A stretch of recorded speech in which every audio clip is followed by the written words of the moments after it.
Growing up, the truth is that I saw every adult around me and they had no freedom. They were living life by default, not by intention. And what I mean by this is that ever since I was young, people have been pushing this path onto me. And truthfully, probably they've been pushing the same cookie cutter path onto you as well. They say you need to study hard in school, to follow the rules, so that you can get into a good university, then get a good degree and then a good job that pays 50 to 60k a year if you're lucky. And you also get 2 weeks of vacations per year. And oh, by the way, you're 100k to 300k in debt. So when you start to work, you start to get paid. You're not even making money because all that excess cash, after spending it on rent, on food, on electricity, technically speaking, you're forced to pay back your debt. And for most people, it's going to take them forever. But then I saw other people in the real world and even on social media, and they seemed to be living a life of freedom and of abundance. They could travel whenever they wanted. They could pick their own schedule, and they experienced a lot more abundance and luxury in their everyday life. And so I wondered, how come there's those two opposites? And growing up low income, I saw every adult around me just drained of life. They were miserable. They had to get up early to go to a job that they hated, but they simply work that job because they have to. They need to pay their bills to take care of their family, and then they come back home exhausted at the end of a long work day, and they still need to take care of some chores, some responsibilities. And so quite frankly, at the end of the day, all they feel like doing is to just plop down on the couch and watch some Netflix, watch some TV, because they've got no energy left to do anything that they actually want to do. But then, like I said, I saw those people having so much freedom and abundance, it's like there was two different worlds.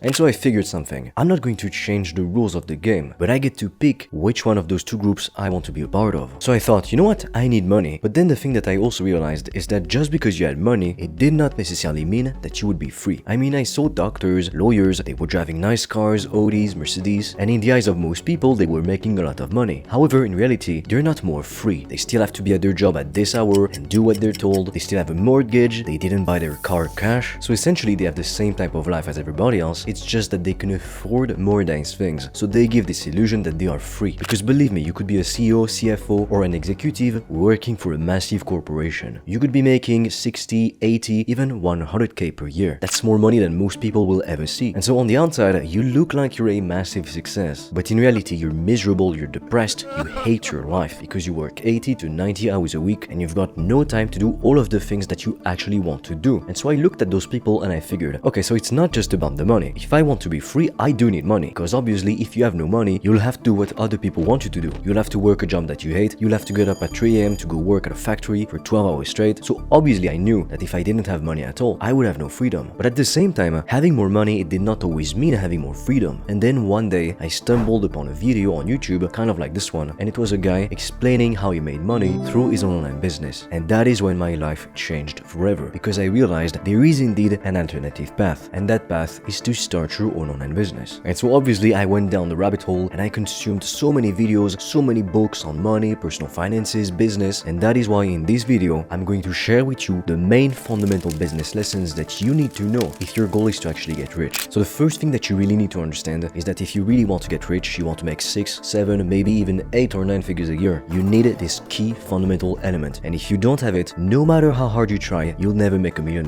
You need to use leverage. You see, if you ask me, what is one common trait among most successful people? What's this one thing they all have in common without exception? And that thing, it is leverage. So what do I mean exactly by leverage? You can either leverage people's time or skills, and typically that's what every business is doing when they hire employees or when they pawn off the work to contractors, to freelancers. Then you can leverage somebody else's capital, so somebody else's money. For instance, when people they want to invest in real estate and they go take out a loan at the bank, they leverage the capital of the bank. When startup founders open up their company, they usually raise money from investors. And then the third form of leverage is to use artificial intelligence, systems, softwares, or anything that you can automate. What leverage does is that it multiplies your efforts. To give you an example, if I were to reach out to 10,000 people, like I would send a message to 10,000 people, it's possible. But how long would that take? And how painful and annoying would it be to actually reach out to 10,000 people individually? In comparison, I can just make a YouTube video and it could, technically speaking, reach 10,000 potential customers. So as you can see, the time spent, the effort spent to make one YouTube video compared to sending 10,000 messages, I mean, the difference is night and day. A lot of people, when they think about making more money or ways to make more money, they're going to think, I need to work longer hours or I need to raise my salary. I need to get better qualifications. If you do those things, you'll make more money, that's for sure. However, is it going to help you to get rich? Never. Because to begin with, if you just work longer hours, there's only so many hours in a day or in a week that you can work. You can't be working all of the time, 24 hours a day, 7 days a week. And even if you could, what kind of life would that even be? And then let's say you get an increase in your hourly wage. Let's say you go from $12 an an hour and you get a 10x increase. So now you're making $120 per hour. I think most people would love to have this kind of increase. However, you are still going to hit a ceiling pretty quickly because, like we said it earlier, you cannot spend all of your time working. So even though you're making more money per hour, you're still trading your time for money. And that's why, like I said, you're going to hit a ceiling very quickly. And then typically to raise your hourly wage, you probably need to get better qualifications. So this leads me to the next lesson. If you really want to get rich, there aren't 10,000 ways to do it. You need to start your own cash flow online business. Now you've got to understand that what gets you to $10,000 a month, it's not the same thing which is going to take you to $1 million a month most of the time. To give you an example, by offering freelancing services, you could get to 10k per month. However, could you really make $1 million a month just by doing freelancing services? Obviously not. Now you may wonder, what's a cash flow business? It's a business, especially an online business, meant to make you a lot of money, like profit margins are really high, and you don't have to spend that much money to start the business or to keep the business running. That's the advantage of a cash flow business. Because to give you an example, if you wanted to start a software company, you would probably need 50k, 100k, even maybe more than that to be able to start your software company. And fair enough, you could sell that company for 10, 20, even $100 million.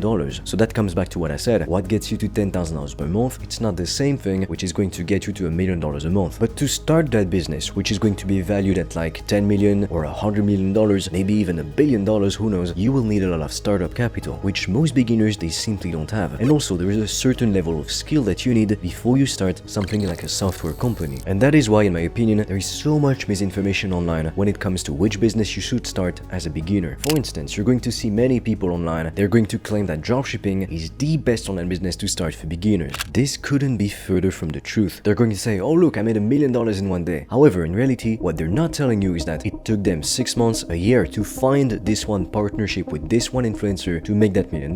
And now you may say, but I mean, if I make $1 million a day, I don't care if it's going to take me 6 months or a year. However, when they say, oh, I made $1 million a month or $1 million a day, 80 to 90% of that, it's not profit, it's revenue. They're always talking about the revenue that they make in e-commerce, because the truth is, profit margins are very thin in e-commerce and especially dropshipping. So let's say you're just a beginner. You want to get to 10k per month, 20k per month, 30k per month. You don't really have any business experience, so you don't really know what to do. But you see some videos on YouTube about starting a dropshipping business. So you think it's a great idea and you decide to start your own dropshipping business. And you know why I'm saying this? Because a couple years back, I was in the same position. I wanted to get to 10, 20, 30, 50k a month. And I knew that I needed to start my own online business to get to that level. And so because I didn't want to show my face online and all that stuff, I decided to start a dropshipping business. And like I said, at the time it was sold like the best business model to start for beginners, while in reality that's not the case at all. So with my best friend at the time, we opened up our first Shopify store. We created a nice website, we found a winning product first of all, and then we launched our first Facebook ad campaign. And the crazy part is that we got our first sale within 30 minutes of launching the ad campaign. I remember it vividly. I mean, it was my first online sale. It was around 8 p.m. in the summer, and I come back into my room after dinner and I see on WhatsApp dozens of notifications from my friend, and he was going full-blown crazy because we had gotten our very first sale. And if you're curious, we got something like $50 for selling some kind of a mop. And obviously it wasn't much money, but to me, what it did is that it shifted my paradigm. Because you know, when you start an online business and you've only ever seen people on social media showing you an incredible life, showing you that they're free, they travel, they pick their own schedule, they experience luxury and abundance on a daily basis. And you look at those guys and you think, wow, that's so amazing, I want the same. But deep down, there's a part of you that still has skepticism. So you think, is it really possible? Can I really do it? You might not be conscious of it, but probably in the back of your head, there is this little voice. And the only way it's ever going to be cured is by getting your first online sale. Because when I saw the money on my dashboard, I saw one person bought the product. To me, it was insane. I thought, imagine if it was 10 people who bought the product. We would have made $500. Imagine if 20, 30 people bought the product. Because it has to start somewhere. Everything big, most of the time, it started off small. Think about Google, Amazon. They didn't start off as multi-billion-dollar companies, and yet that's what they became over time. So that's the funny thing. A lot of people, they're not willing to show themselves when they're first starting out. They think that they have to lie and pretend that they are already a millionaire, a billionaire, or they have achieved all of those things. But let me tell you one thing. In business, just like in the gym, when you start, you don't have any results. Now, fair enough, some people, they will have better circumstances. Some people, they will have more money to start a business. Some people will have a higher IQ. But what I've noticed is that what matters more than your starting point, whether it be your financial starting point or your IQ, things like that, what truly matters is the willingness to learn and to put in the work day after day. If you do those two things, it's impossible that you fail. Now, I'm not saying that you're going to succeed instantly, because most likely it's not going to be the case. You might reach out to 100 people and they all say that they're not interested, because you see, I've understood this very interesting phenomenon in business. Oftentimes in business, you're going to hear some people say that, I mean myself included, that But you need to make your decisions based on facts and data, not on your emotions. Because if you do make decisions based on your emotions, you're always going to be switching things up. And all it's going to do is to confuse you, because you need to be consistent at the right thing over a long time frame to start seeing results. It's kind of like when you go to the gym. If you're always switching up your workout routine, you're not really going to build that much muscle mass, because you need to get stronger on the big compound lifts. Now, I'm not saying that there is no room for testing different things. You should always try some things, but 80% of the time, you should be focusing on the fundamentals. And 20% of the time, fair enough, you can go and try some different things. But the thing that you really need to understand is that you do not need to reinvent the wheel to become a successful business owner. You simply need to solve the problem of the market. And that brings me to the next point. You don't want to make it about you. To make money in business, it is actually quite simple. A lot of people overcomplicate it. They try to make it look like business is this art, this science that only a few select group of people are gifted enough to understand and to master. That's not necessarily true. If you understand this one thing I'm about to say, then you understand how business works. The only reason somebody's going to pull out their credit card and to buy your product or your service is because in their eyes, it is more valuable than the money they're willing to spend for it. To give you an example, if you needed a pen, you wanted to buy one. If I gave you one for $10,000, would you actually buy it from me? Most people, they would not. They would think it's way overpriced. Now, if I sold it to you for like 50 cents, would you buy it? Now, more people are a lot more inclined to actually buy it because in their eyes, it's not worth $10,000, so they will never pay that price for it. And that is exactly why when pricing your services or your products, you need to be very careful, because if you price it too low, people are going to assume it's low quality, and so less people are going to actually buy it. But at the same time, if you price it too high, there's also many people who are going to think that it's not worth the value. In marketing, a good rule of thumb is that you should offer 10 times the perceived value. Typically, when you start something, you can offer, if you want, lower prices and then over time increase them as the demand grows more and more. But a big mistake that so many people make is that they just focus on themselves when they start a business. But in business, let me tell you this, it's harsh, but nobody gives a F about you. The only thing that people care about is solving their own problems. When you go to the grocery store, you buy some meat, you buy some fruits, you buy some eggs, whatever. You don't actually care about the person who made that stuff. And by that I mean when you're buying your meat, your eggs, your veggies, you're not thinking about the person who had to grow them. You're not thinking, oh, what problems do they have? You just take the thing that you want and you buy it. In business, it's the same thing. People care only about fixing their problems, bridging the gap between where they are now and their desired situation. To be completely honest with you, oftentimes to make a lot of money, it's going to be boring. To give you an example, private jet owners, they typically usually do something boring for a living, like telecom services, waste removal management. They didn't start a yoga studio to follow their passion, you know? So remember, do not make it about you. Find the market and then provide a solution to their painful problems. And the more painful the problem, the more money you can charge for it. Now, something else that I really understood, and it's not directly a business tactic. And lots of people, they're going to click off this video by now because I just said it's not a business tactic. So they think it's irrelevant. They think it's this woo-woo stuff that just doesn't matter. And no, I'm not going to speak to you about mindset or affirmations or having a vision board, because I know some people, they had a good mindset, a vision board and all that stuff. They were doing affirmations, yet they did not become successful. And I also know some other people, they never had a vision board, they never did affirmations, they were very pessimistic in general, and yet because they put in the work day after day, they ended up succeeding. Now, I'm not saying that having a good mindset doesn't matter, because if you have the right mindset, it's going to be easier to do things. I mean, most people, the reason why they don't move forward is because, for instance, they don't have the willingness to learn, to admit when they're wrong, when they mess things up. And so it's a shift in mindset that they need. But the thing that I really understood is that you need to keep your dark side in check. I read this book a while ago called Relentless. It's written by Tim Grover, the coach of Michael Jordan and of Kobe Bryant. So he's worked with the top athletes in the world. And there's one chapter, if I recall correctly, it's about the dark side. And so what's your dark side? You know, it's that part of you which has many vices. For some people, it's going to be sex, infidelity. For some others, it's going to be alcohol, clubbing. For some, it's going to be going to the casino, eating too much, overspending. And that dark side, if you don't keep it in check, it's going to make you lose everything. Like a lot of people, oftentimes they want to blame things outside of themselves as to why they don't have the sort of life that they want. But in reality, most of the time, your problems, they will be fixed by looking internally. Because if you don't have the sort of life that you want right now, you can blame somebody else, you can blame the governments, your parents, the world. But is it going to change your situation? Absolutely not. And truthfully, we are all going to have to deal with things that we just don't want to deal with. You are luckier than somebody else, but also somebody else is luckier than you. That is how the world is. Now, typically when people start to make a lot of money with their online business, there's two different types of people. The first is the people who are going to actually use their money wisely. They're not going to overspend it. They're going to budget it carefully, because they know just because they got to $10,000 a month, it doesn't mean that they've won the game of life. There is so much more to learn, and they need to focus on scaling their business, and they know it because they understand that if right now they were to go crazy, to overspend, to go clubbing, to spend all that money, to rent supercars just to look more rich than they actually are, if they do that as opposed opposed to reinvesting everything or as much as possible in the business, they're going to lose everything. It's very likely. Now in comparison, if they just reinvest back in the business, they keep working hard day after day, they're going to scale their business from, let's say, 10k to 100k per month. And now if they want, they can spend $5,000 a month, $10,000 a month, and that can be their lifestyle. So they can have an incredible lifestyle while literally making 10 times more money. While the person who just blew it on stupid stuff, now they have nothing. And everybody realized that in the end, they were just a fraud. Because many people focus on making more money. However, what really matters is how much you keep. Because you can make a lot but lose everything. So if you do make a lot but lose everything, what's the point? Now, like I said, if you not only want the money but also the freedom, in my opinion, the best way to do that is to start your own online business. Because you can work from literally anywhere in the world, you can pick your own schedule, you can hire people at some point, so it's going to free up a lot of your time to work on other things or to simply have more free time to focus on your hobbies, spending time with your family, with your friends. It depends on your goals. So if you want to find out what's the best online business to start for a beginner, I've made a free video in which I'm going to analyze every popular online business model. Together, we're going to take a look at the pros, at the cons, and I'm also going to share with you the 3-step process that you can use to start your business today and to start getting your first customers. The link is in the description below. And with that said, as always, I am waiting for you on the other side.